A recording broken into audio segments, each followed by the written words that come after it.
Now it's time to move on to our next session, our first explorations and prototype session.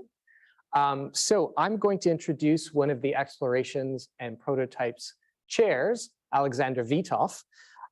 Alexander is a lecturer and researcher at the University of Munich, where he specializes in human-machine interface design practice combined with various educational and research activities on media architecture. Over to you, Alexander. Thanks, Dave, for the introduction, and a warm welcome also from my side to this first session of explorations and prototypes. So to give it a little bit of context, this session or this track is completely new at MAB. It's the first time that we have this track at MAB, and we are really happy that it's quite successful. It's very well received. We received 22 submissions and accepted 16 of it. And previously this track was called Late Breaking Work, and we thought of renaming it a little bit because we thought that exploration and prototypes matches much better what's in this track, because it's about inspiration, it's about opening up to a wide range of the community. It's very interdisciplinary. People from various disciplines can access this call or this track and share their thoughts and bring something to the community. And together with my colleagues Victor Perez Amado from the University of Toronto, Martin Tomic from the University of Sydney, and Andrew van der Merwe from the University Leuven in Belgium, we curated this track and we reviewed all the submissions together, and we discussed if those submissions are a good fit for the MEB audience. So what we will see now in this first session that I will be moderating will be 6 videos. Roughly each video will be 5 minutes.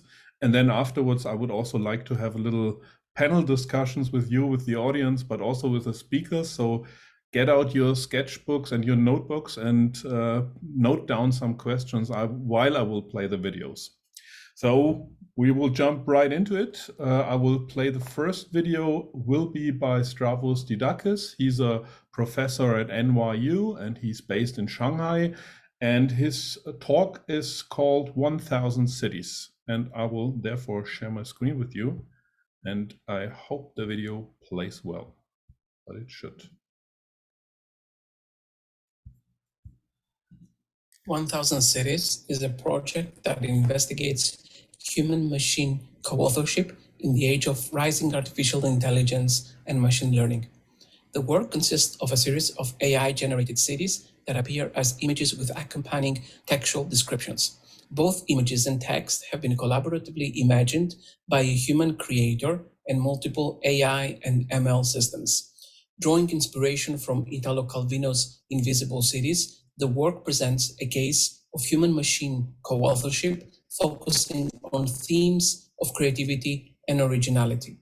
The development method in the conceptual creation of the presented cities attempts to exhibit scenarios on merging practices between human intellect with contemporary possibilities of synthetic artificial creation. The imaginary cities here do not serve as urban planning or architectural design guides, but mainly intend to offer imaginary stimulus and possibilities of what cities could potentially be, while simultaneously inviting contemplation on the potentialities of human-machine creativity. The final outcomes have been showcased in public as media art installations. The generated content has been created using a combination of methods and techniques. This diagram presents the main process that has been followed. Custom-made software, training of datasets, and the use of experimental and commercial AI applications have all come to play. The initial steps in the development of the process was the creation of a database that serves as the main source for the design of the text prompts. Specific keywords, descriptions, and modifiers have been selected from a variety of offline and online sources, including literature and architecture books, websites, online repositories, and associated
Excuse me, I don't think the video. The final outcome appeared. Right. Okay. Thanks. Sorry, there's a technical issue. Oh.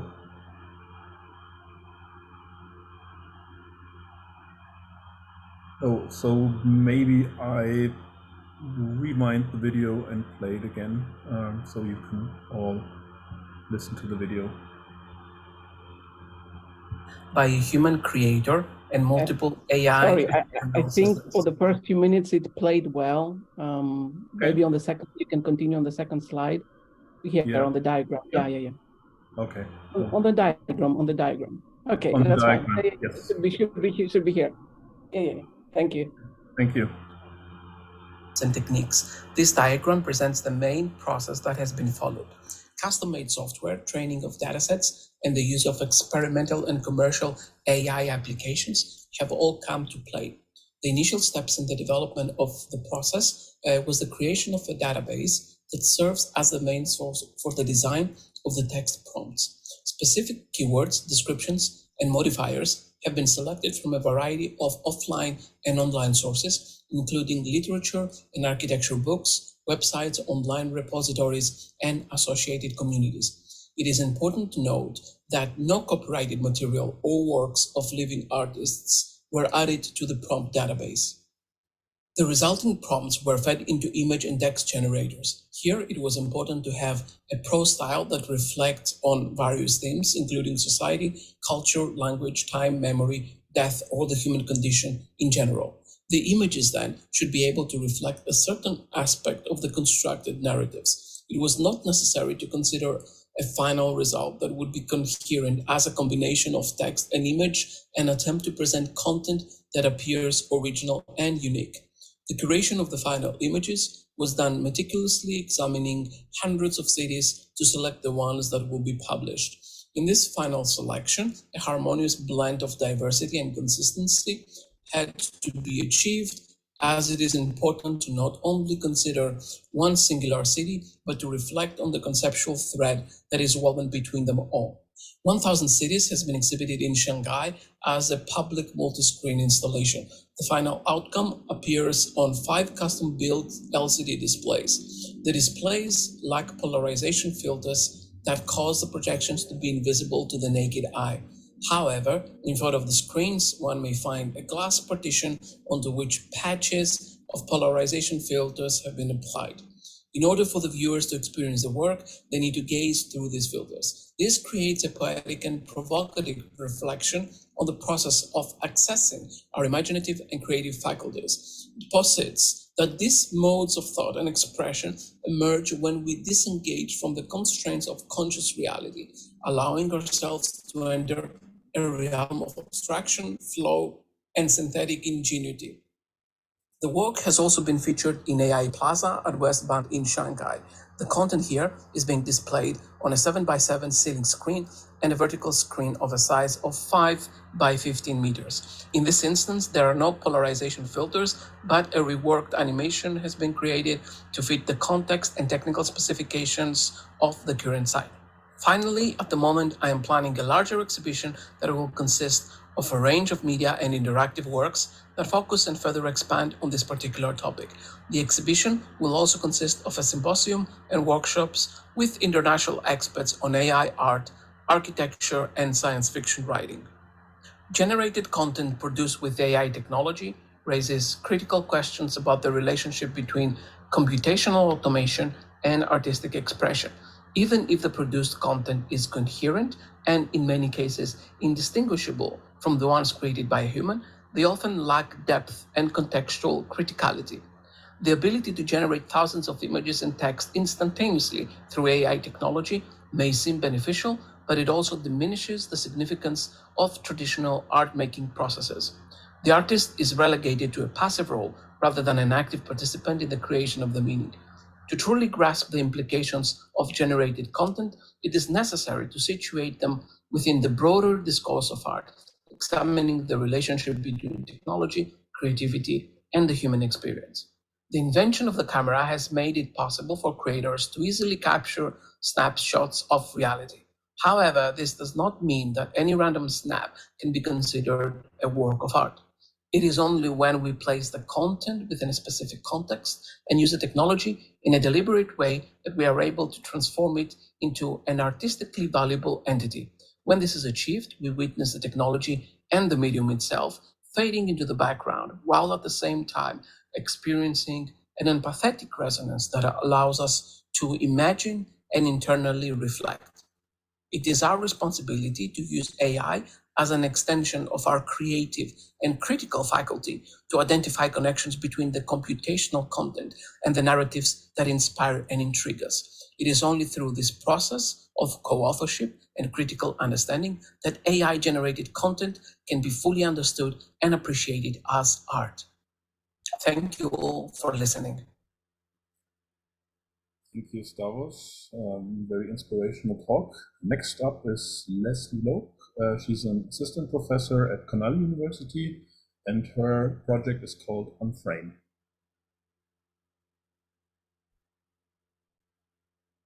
Thank you for the opportunity to present the UnFrame AR exhibition in today's exploration and prototype session.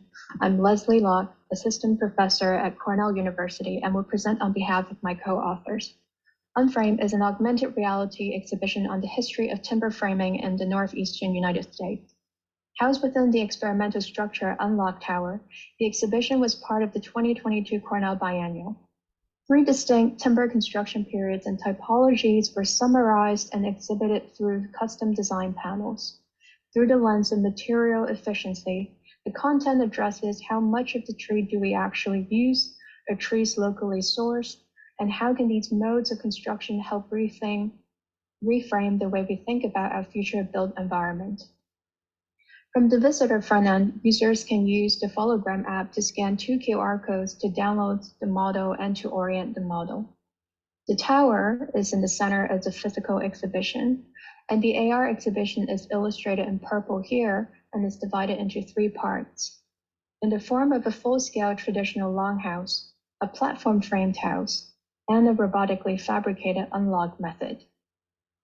The first typology is of wood framing. Today, over 90% of single-family houses in the US are made from fast-growing softwood timber.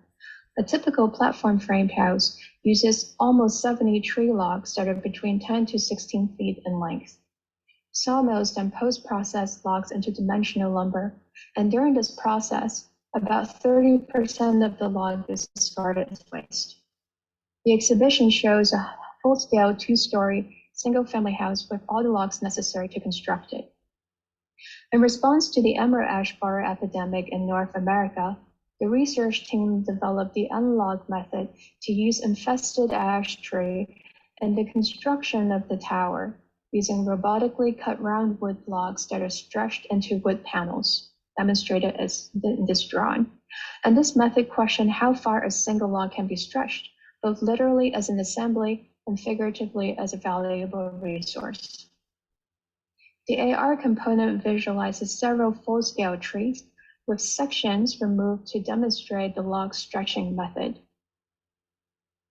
Lastly, the main interactive AR experience was centered on the third typology, the Haudenosaunee longhouses that use locally available material to build efficient structures. Through historical text and site visit to a reconstructed longhouse at the Ganondagan State Historical Site in Victor, New York, the team digitally reconstructed a longhouse and building details to showcase the embedded intelligence in these regional practices, using primarily 3 tree species: cedar, hickory, and elm. Cedar for the primary post and beam and secondary structure, elm bark for facade, and hickory for lashing connection. AR offers us the alternative medium to accurately reconstruct some of these historical narratives. And while the exhibition file was running, a second developer file on the back end allowed the team to learn from user experience to test and update the interactive components. One of these first tests examines various material representations on the exterior and on the interior of the longhouse, using looking at different opacity and transparency, material texture, and color, as well as methods for annotating the construction details. The second test examined different methods for the user to interact with the detail within the 3D user interface through a menu list, a slider bar to select individual boxes, or directly tapping the detail boxes. Ultimately, a method was developed whereby the user could tap the notation and the detail would pop up adjacent to the users, as you can see here. And the user can navigate and walk around the structure and tap the French box to pop up. And finally, testing different methods of representing the assembly of construction detail to educate users on the various tree species used. In combination with the physical tower and panels, this project utilizes AR to extend and enhance the narrative through full-scale interactive experience at the outdoor site, reminiscent of the similar context where longhouses were previously constructed. And the exhibition was on view for 3 months at the Cornell Arts Quad. Lastly, I would like to thank our amazing and dedicated collaborators and team members. We would also like to thank and acknowledge our project sponsors and the Cornell Council for the Arts for enabling this experimental project to take place. Thank you. All right, thank you, Leslie. The next project is from Richelle Sibolboro and Marcel Cortes from the Factory Media Center in Canada. And their project is called Auto Construction.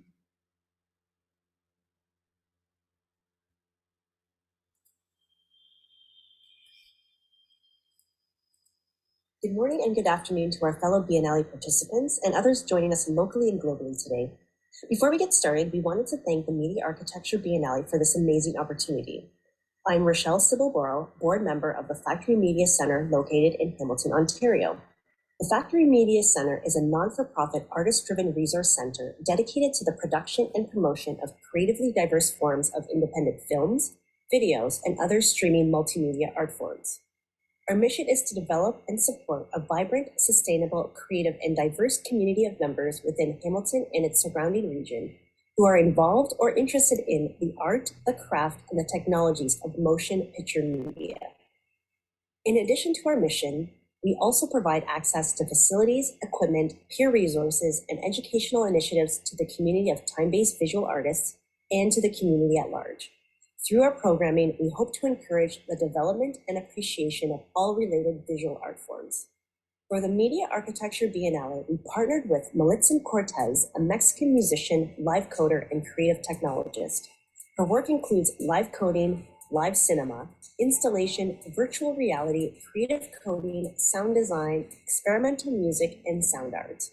For explorations and prototypes, she will be presenting Auto Construction, a speculative architecture work that examines the challenges proposed to the collective imagination of the cyberpunk megalopolises of the future in the 60s, 70s, and 80s, and how these changes impact the architecture of the urban environment in relation to changing social and economic phenomenon executed by non-architects around the world. Malitzin, take it away. Thank you so much, Rachel, for the introduction. To me, it's an honor to be part of this. And we're going to present Autoconstrucción, or self-building in English. Autoconstrucción is a live-coded audiovisual concert and video game animation executed by algorithms in real time.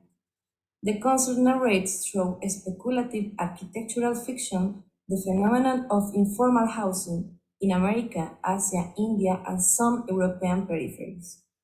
In the project, we want to make a reinterpretation of the futuristic cities provided by fiction and cinema, through a closer perception of how cities have grown from self-taught construction and resources at the hand of the people, and also through of the eye of artificial intelligence.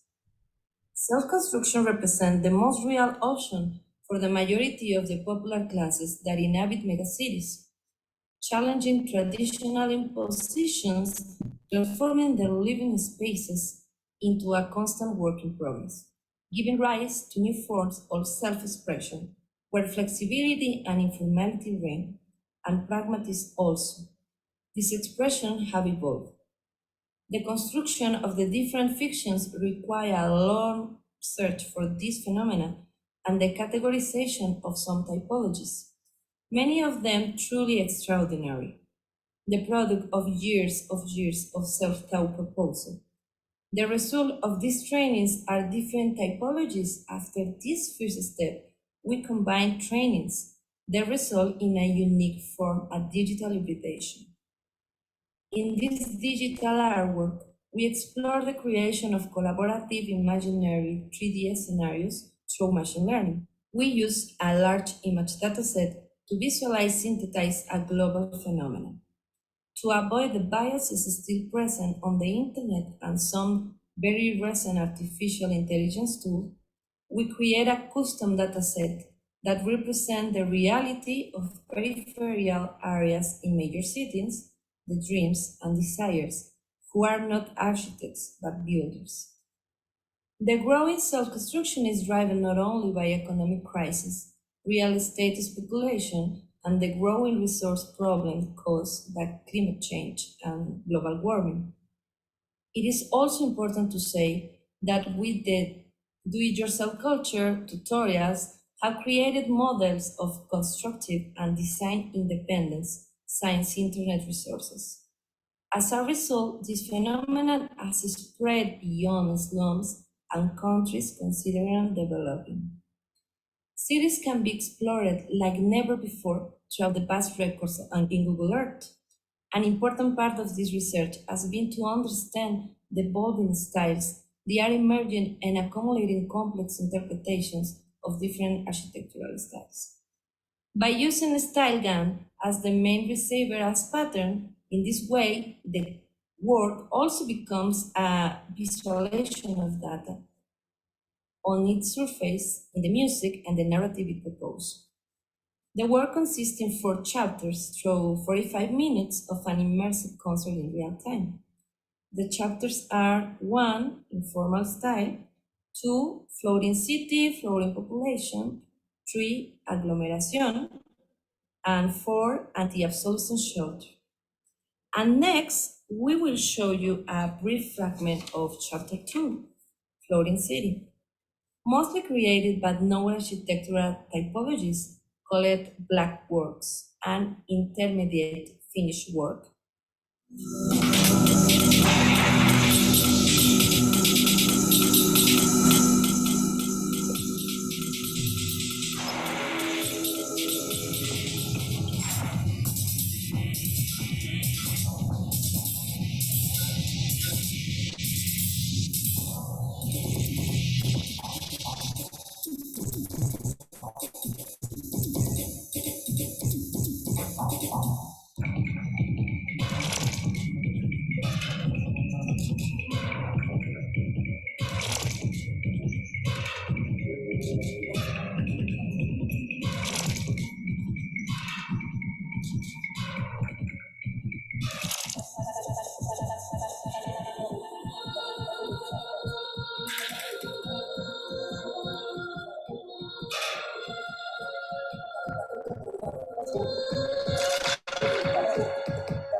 Thank you so much for your attention. Thank you as well, Marceline and Richelle. So the next project is from John Gemperle. He's a researcher at the University of Sydney, and his project is called Exploring Participatory Design in Urban Community Gardens, which was handed in as a pictorial. Hi, everyone. Thanks for inviting us to share our work on participatory design in urban community gardens. This project is near and dear to our hearts because urban community gardens present an example and an opportunity to build more inclusive, shared spaces where communities and more than human citizens can learn and grow together. In a context where climate change, sustainability, and food security are all pressing issues, these spaces present an actionable opportunity to build resilience against these problems. This project was focused around empowering people within the community to participate in an ongoing and open collaborative design process. Essentially, we wanted to explore how we could facilitate more equitable participation in the design process to build a design ecology that could grow and change along with the garden and its citizens. The gardeners were involved in every stage of the process. Initial workshops were held to provide frameworks to prompt discussions. It was critical to establish a baseline working understanding of all the citizens present in this space, not just the human ones. By involving everyone in this process, it meant that objectives and priorities were collectively established, whilst also working to incorporate more than human citizens into the process and conversation from the beginning rather than as an afterthought. A series of weekly collaborative workshops were held in the space with gardeners asked to explore and explain how they want to improve the space and discuss impacts and implications of future work in the space.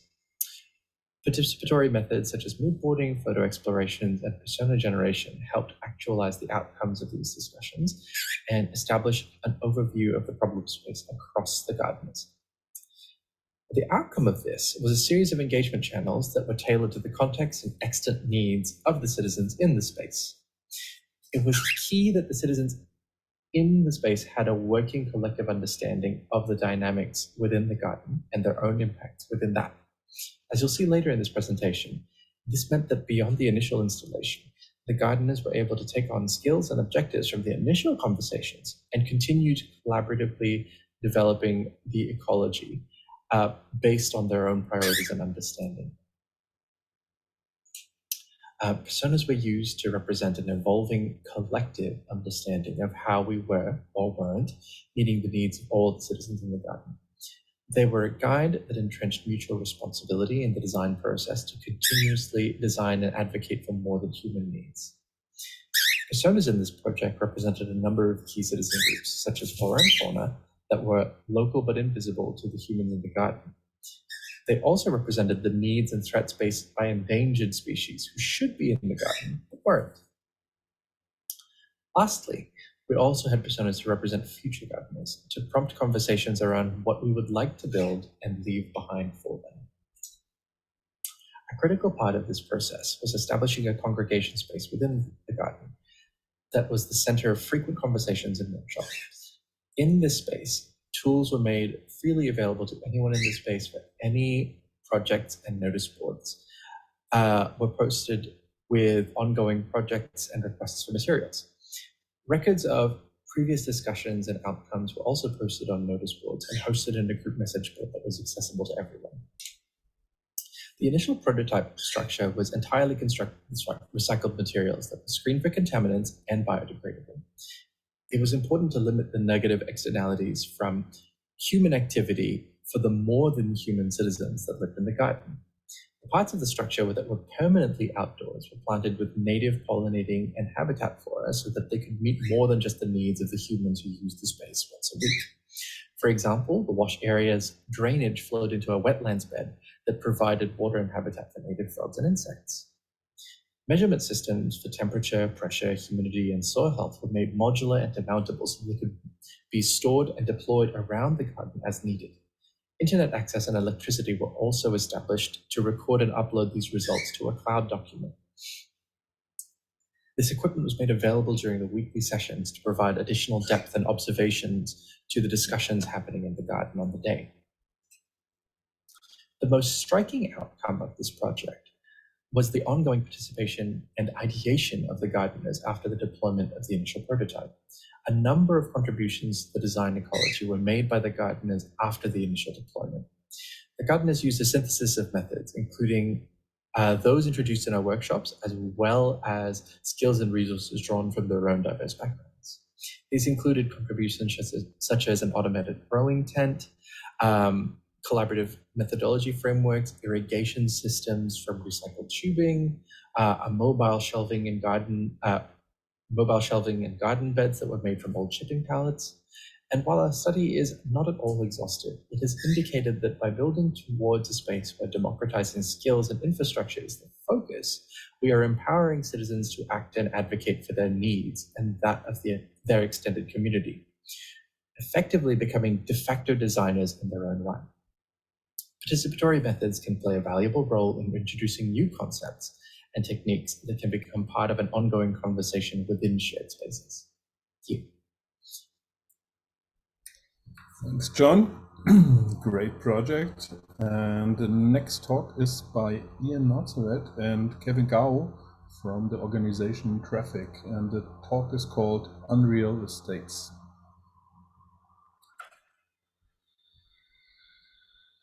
Unreal Estates is a project and platform that explores a counterfactual narrative of the physical city and its digital counterpart. It is a provocation about the commercialization of the infrastructure of the spatial internet. Unreal Estates presents a proto-architectural sequence and experience between particles and pixels, matter and event. In virtual jump space, machines and search terms hallucinate spatial configurations, while random probability distributions and large language models generate new topologies. This creates a stochastic architecture that is the inadvertent realization of an architectural fantasy, architecture without architecture.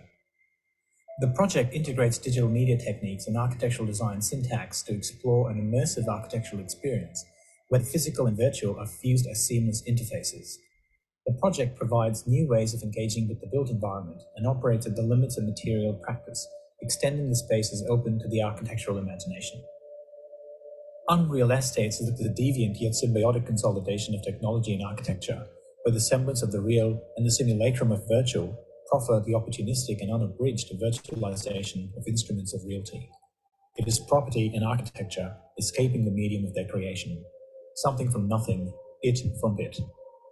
Real estate is an asset class and driver of financial systems and societal development, shaping political ideology and economic systems. Through Web3, the detailed and realistic virtual worlds of the benign metaverse serve as the immersive foundation for these derivatives.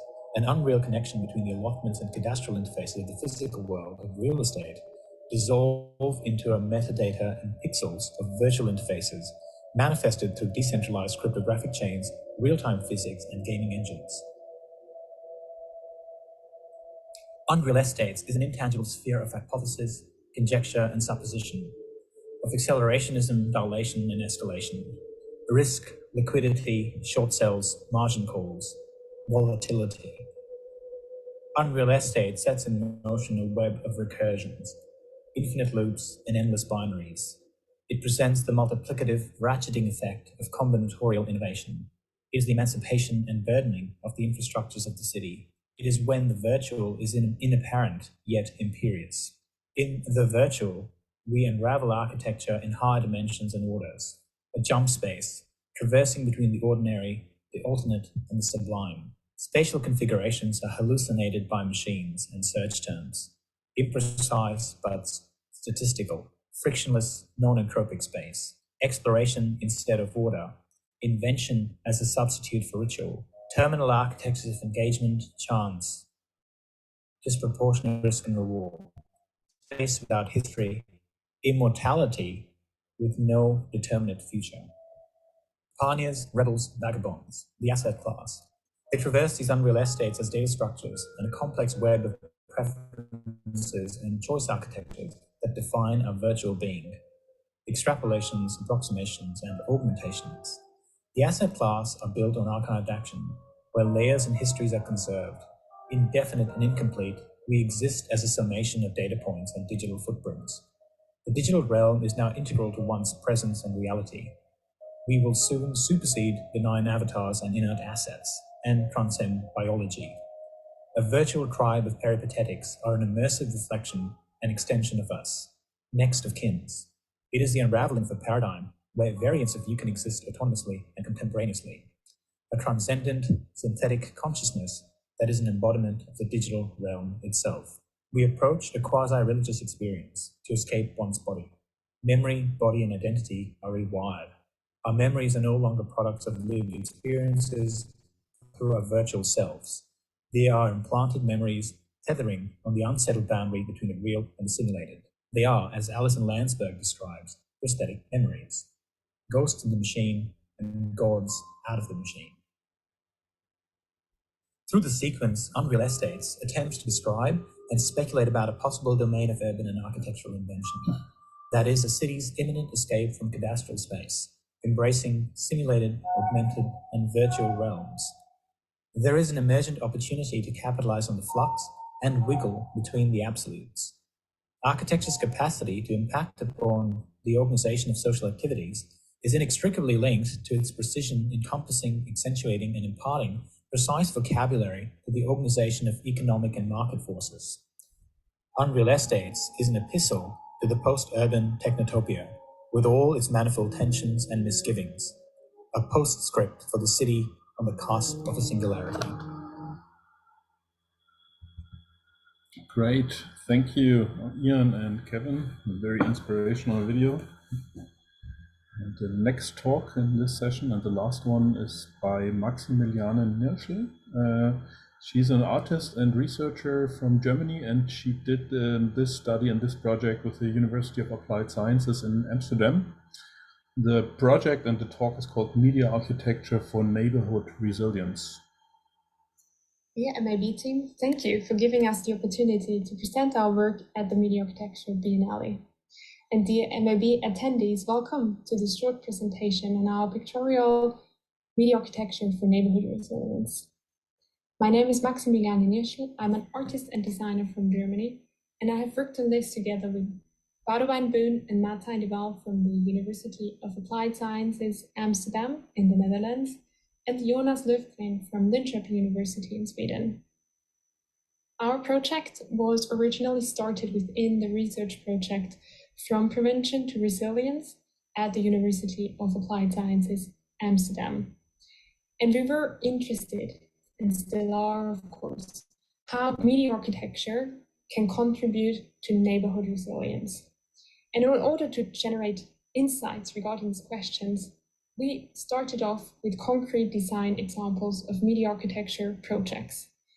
And we implemented the notion of intermediate level knowledge and created a 3-level framework that we believe is an interesting contribution and a valuable one. And in order to make this framework better communicatable and better accessible also for practitioners, designers, and other researchers, we've transferred it into an interactive web tool. And I want to move right away to that web tool. You see here the 3 levels that I mentioned. On the top level, 5 aspects of neighborhood resilience: openness, livability, inclusion, connectedness, and skills and knowledge. On the bottom level, we have 10 media architecture projects examples. In the middle, you see design strategies that we could articulate that are concrete enough to be actionable, yet abstract enough to be transferable. The aim of this framework is to give everyone interacting with it different ways of knowledge retrieval. There is an analytical value and there is a generative value. If we look at the analytical value, if I start with a human being project, I can click here to find detailed information about this media architecture installation. Now, when I hover over this, I can see that many connection lines are getting visible. And then maybe I follow the line that goes to this strategy that is enabling encounters between humans and non-humans. So this is a design strategy that we could formulate that the human being project is putting into action, and how it is exactly doing this is now showing up in the bottom line in the box of the project. And when we look back at the connecting lines, we see that this is a contribution to ecological resilience and the aspect of skills and knowledge. We learn how media architecture that already exists contributes to neighborhood resilience. The other way around is I can use the framework in a generative way. If I maybe see the need for better social connectedness, and then I can see okay, what strategy has already worked in the past? And then I follow the lines, and then I maybe end up here, enable and/or facilitate public dialogue. And I can already use this as an inspiration for a project.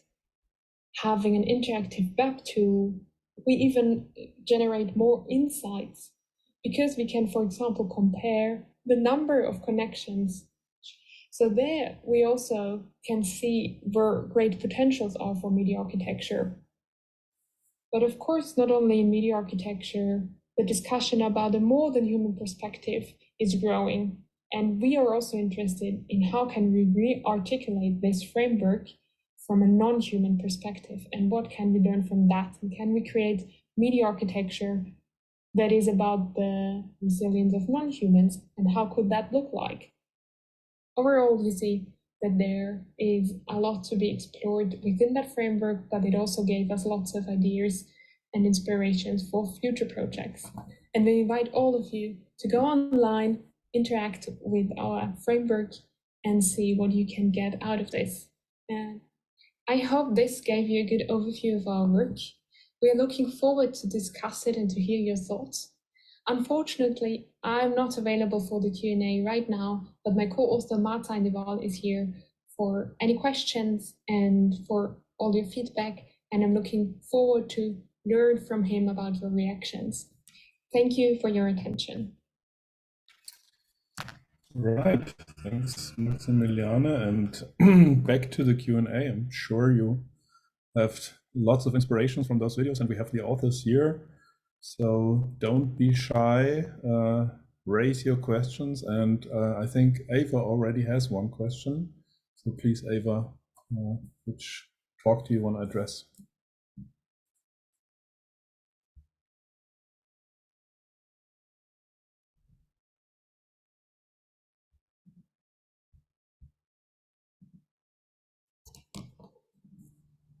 Okay, then maybe. Hello?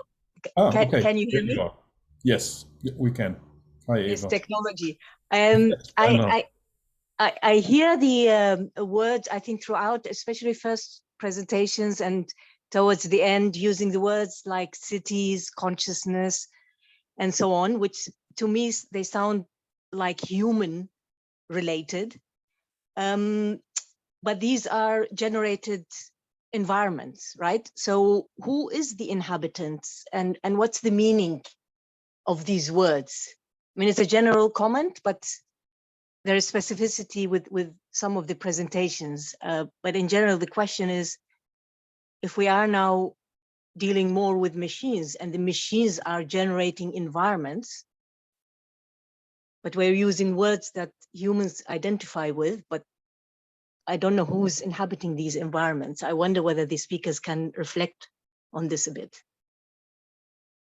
Yeah, thanks for your comment. Maybe Stavros or Ian, and I was also thinking Marceline, maybe this could be something that addresses your talks and your explorations. Would you like to respond? Yeah, I can start first. Thanks for the question. So in regards to my project, I know that the question is quite difficult to unpack. It might involve a lot of things but for my project in particular, I have received inspiration from Calvino's Invisible Cities, right? And the way that Marco Polo narrates the cities to Kublai Khan, right? The emperor, the Chinese Mongolian emperor. So the cities that he would describe, they were imaginary, and even the people, they would still be imaginary, right? They would be like part of our imagination. And my cities, they are like reflecting on that. They reflect on the imagination, how we can utilize this tool for our own understanding about what it means to be an imaginative being, right? And what it means to be a creative and original being. And very, very shortly, something that really inspires me from Calvino is in one of his talks, he mentioned about the logic of fantastic machines, which were, he was referring to kind of text generators that they would produce the book, right? So they take the role of the author. and of course then reflects to some other philosophers during the 70s about what it means to be an author. I hope I answered this your question. So yeah, feel free to reply back, or if someone wants to continue from where I left it. Okay, is the sound on? Because I never know how this technology is working. Yes, we can hear you. Cool. So I guess the question is, who is the audience? Because when you say we, now I don't know whether when we say we also include the machine in that we, or when you say we, it's actually us as we know ourselves. The audience, so we watch, we read these books, but it's us as humans, as we know it until now, is the main audience. So this is my question. Because with Kublai Khan and Invisible Cities, the audience was the human, meant to be. It's their imagination. They will be reading the books. They will be engaging with all these imaginations, imaginary cities. In your current cities, as the machine is becoming an agent in our environment, I wonder whether they are also part of the we, or it's still the human, the main.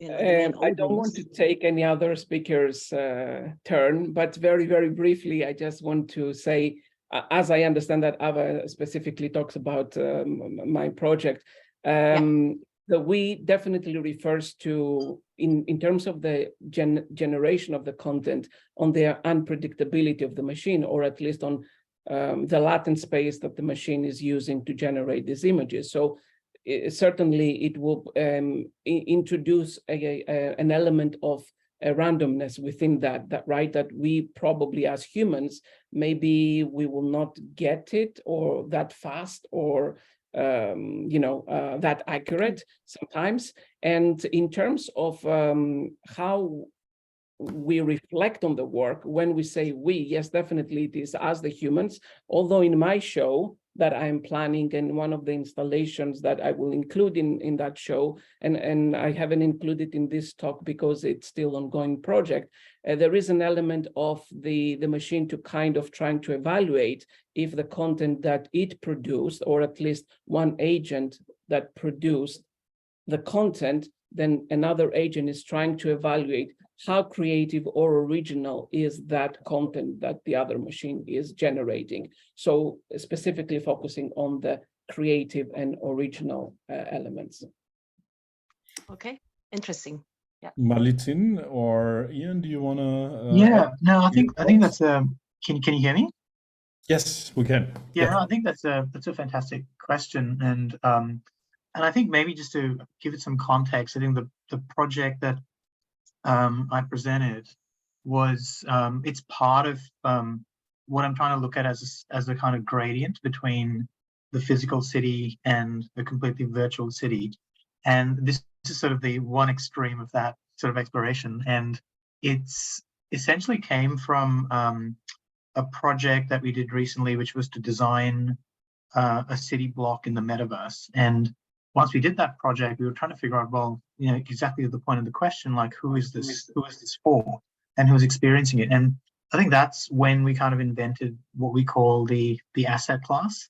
And it was a kind of way of thinking about this idea that, it is like the city already is a kind of augmentation, like it is being shared by us as humans, but there are, your car has a kind of artificial intelligence, or there's already things around that are kind of trying to read the city and read urban experiences. And one of the kind of links that we were playing around with in that process was this idea of the prosthetic memory, which was something that is not my term, it's Alison Landsberg's term, and that's was once used to describe what happens when you have a technology like a camera producing a photograph, and you look at the photograph of when you were 2 years old, and you don't actually remember that photograph, but you automatically construct memories from the photograph itself.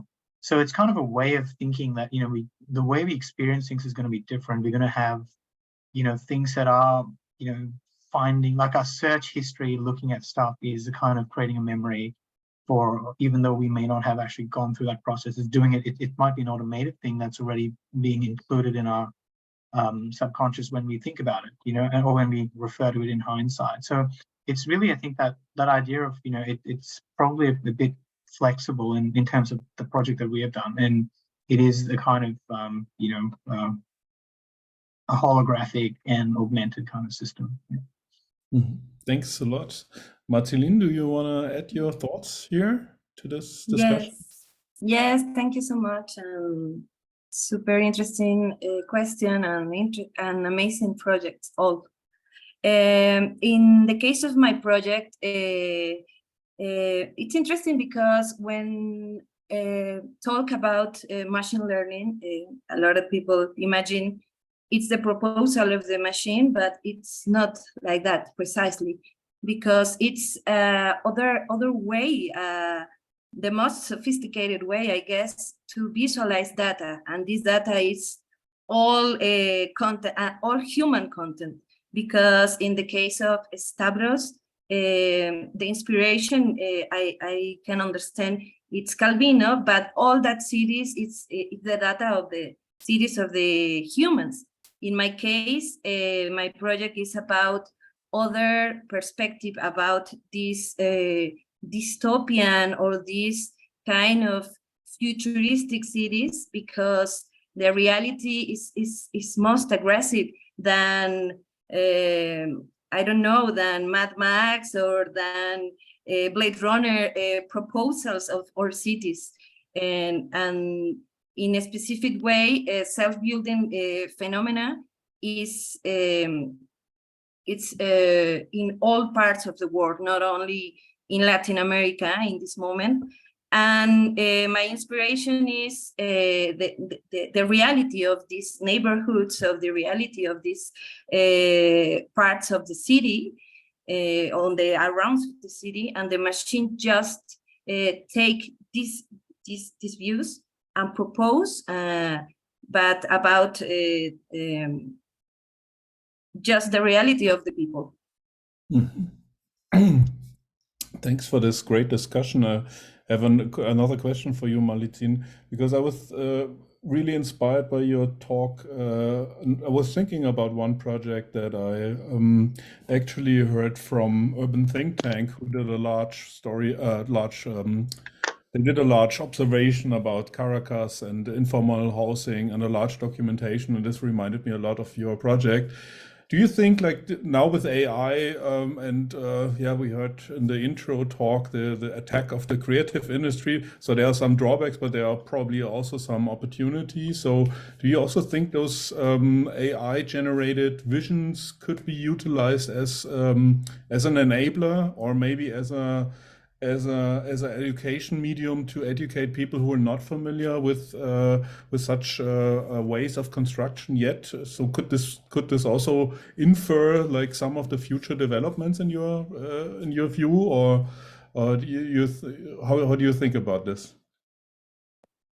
I agree with you. I guess in a special, if we think in the most recent tools to make things with artificial intelligence, we have Midjourney, we have Daily, and this kind of results is most familiar to the most common architecture in internet.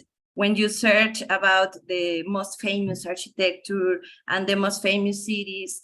And in my case, I can do this project in Midjourney, for example, because I need have other data, other kind of pictures, other kind of perspectives to how to build the cities. And something very interesting in this process is the self-building is a process too old. We had, I don't know, I'm not sure, maybe 16 years to making this, and the self-building concepts are evolved a lot. The people learn a lot about other kind of construction, and the proposal in this moment is most challenging. It's not just have a house, it's other things in the process. And to me, this kind of proposal of this kind of experiments can learn to people about this desire of non-architects, but absolutely self-taught constructor. Absolutely true. I share the same thoughts. We have a question also from the audience from Chuling Wu. Would you like to raise this question in this panel discussion? I think you had a software-related question. Or has that been solved?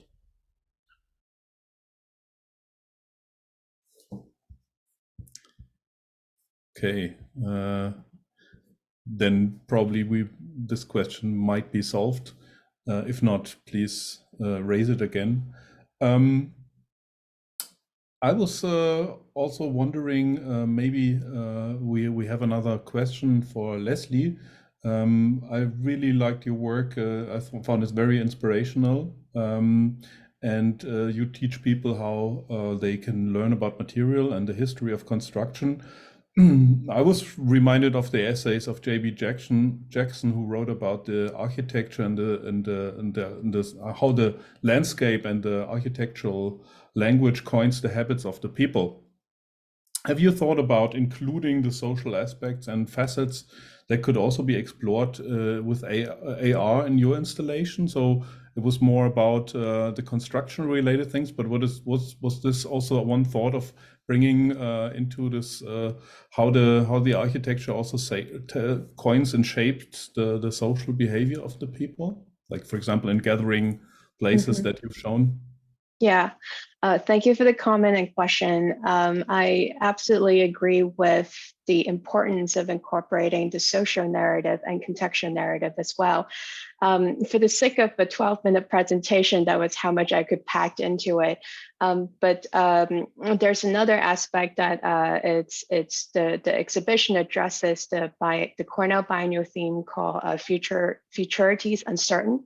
So it actually looked at how framing, the industry of framing have affected the sort of dispossession of also indigenous communities' land in our area.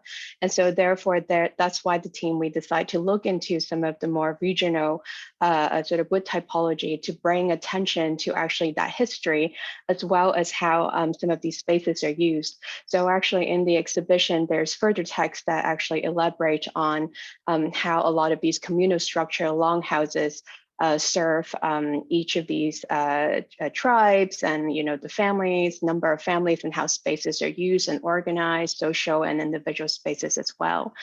So definitely it is, I hope in the next iteration that we could bring that narrative a bit more to the forefront as well. Thank you. Okay, thanks a lot.